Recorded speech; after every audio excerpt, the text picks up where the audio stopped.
Hey, there's Phoenix Amore. So, the other thing that I wanted to give some of the pro-life groups, right, some food for thought on what is happening, this trend. Now, I see a lot of things being put out there where you guys are speaking on the notion of finances and all that kind of stuff, and you know, the fear and all that that's instilled in the girl when if they end up pregnant young and all that. Making sure people understand I'm not pushing the idea of early pregnancies, and when I say early, what I'm talking about is young ages.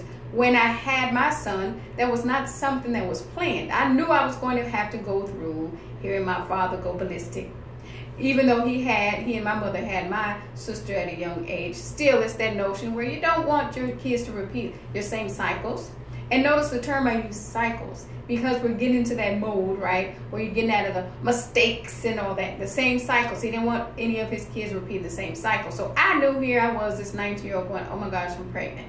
It is what it is. My thoughts were more about what am I going to do? Now that is some 20-something years ago. Now you have a whole different set of issues, pro-life groups, that you're going to have to look at.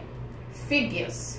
Because there's been this big, shallow push about having these perfect figures, you have all these teenage girls, if they so happen to, right, accidentally end up pregnant, they're actually more afraid to lose their physiques than what they tell people. Sure, the idea of a responsibility of a baby may freak some of them out, but trust me now, you also have some that are afraid to lose their physiques. So here's what I want to explain to those girls. I have 5 boys. Okay, understand something. You are going to get out of shape if you end up pregnant. You're going to have a big old gut. Some of you may end up with some stretch marks. I'm just trying to keep it real with you. That's what's going to happen. However, the one thing that you need to understand is that the doctor gives you insight on how to stay healthy during your pregnancy. What some women won't tell you, oh, some women are going to be mad, I can't care.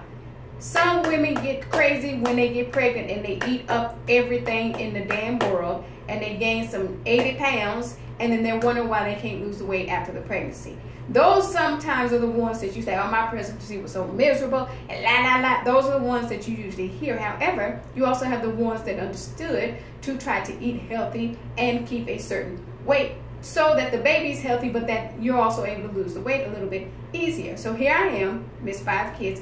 Naturally, we have small frames that kind of run in our family, but the other thing is because of the way that I eat, right, and the way that I did eat when I was pregnant, I didn't go ballistic. So I'm able to keep my figure based on that. This is where you have to be a little bit more honest with yourself in that regard and understand, do you, if you were to end up pregnant, and I want some of the teenage girls to start to really think about it, would your mind go to your physique? That's a very real topic some of the pro-life groups need to attack. If you want to change some of this whole sentiment, like, oh, just get rid of the baby, or some of the things that they have to worry about, they're not always financial. Understand that very clearly. Take care.